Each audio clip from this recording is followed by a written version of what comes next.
Hey, Godzilla from Hell here, back with another moveset video. This is going to round off the Hoenn starters. We have Swampert, who honestly is a really sturdy Pokemon. It's one of the more defensive starters.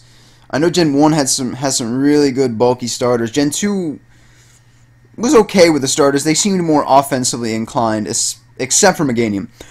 This set seems more to be out of line with the other two starters. You have Sceptile, which is very fast with a decent special attack, and you have Blaziken, which is very fast after speed boost with a very powerful Mega Evolution.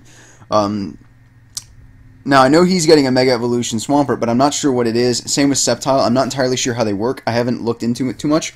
I'm waiting for the games to come out and find out. But let's get right into his movesets. The first one is an specially defensive lead.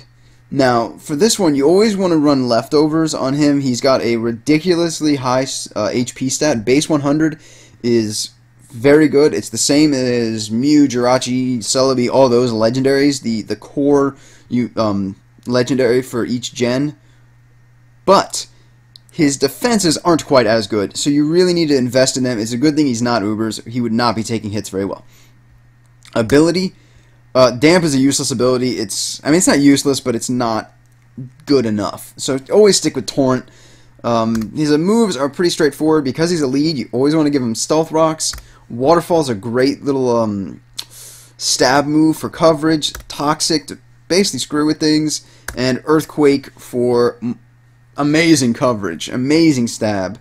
Anything that gets stabbed Earthquake, you need to pay attention to. EVs, max out his HP, max out his special defense, give him a careful nature so you don't ruin his already very impressive 110 base attack.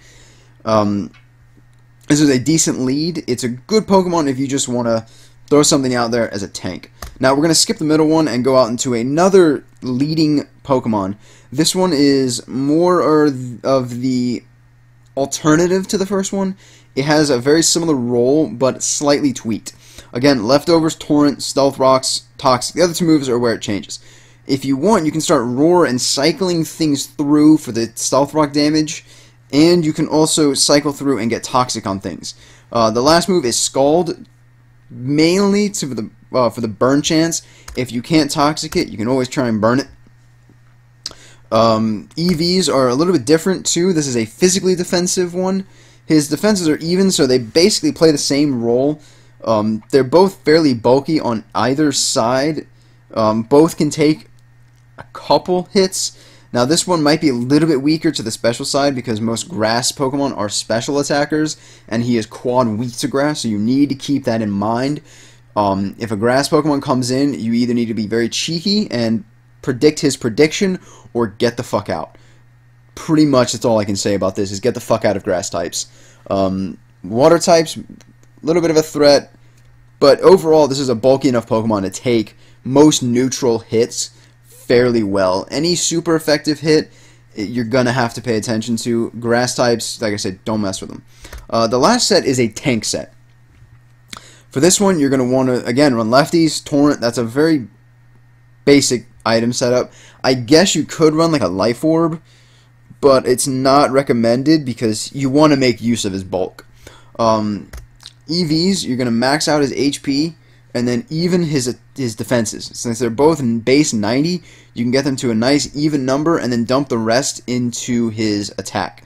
Now, you could also, take away from the attack, dump the rest into evening out his defenses. Either way, it's up to you. I like to just have a little bit in offense, just to remind me that is an offensive tank rather than just a tank. Give him, for his moveset, it's pretty straightforward. I came up with this in about 30 seconds. Curse, he's not going to be outspeeding anything. What's his base? Yeah, base 60. He's very slow to begin with. So you're not going to be having a great time with that. Give him Curse, basically to max out his defense and his attack. After a couple curses, you're going to be taking hits on the physical side incredibly well and hitting pretty hard. Because you have Curse, you could also maybe reduce his physical defense, give him a little bit of a special defense boost. That's fine too. I like the even. It just makes me happy. Waterfall, after all those curses that stab, if you're in Torrent, is going to be doing a fair bit of damage. I'm just going to say that right now. You're going to be hitting pretty damn hard. Earthquake's another great coverage move. And then we have Avalanche, which, because you are so slow, you will be taking hits and then being able to retaliate with a 120 power ice move. Now, anything that does not resist that is going to feel that, especially when you start cursing. After 2 curses, you hit, let's see, what is that, 560, 576? Yeah, you hit 576 on your attack stat. Not too shabby. You're going to be able to hit things pretty hard, especially with, let's say, a Torrent boosted Waterfall, or the stabbed Earthquake, or the Avalanche. Now, if you are able to go last, all of your attacks will break the 100 power limit.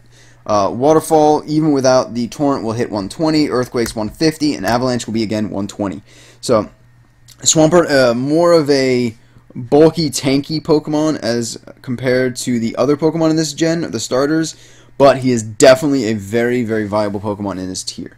So, as always, Godzilla from Hell, thanks for watching, peace out.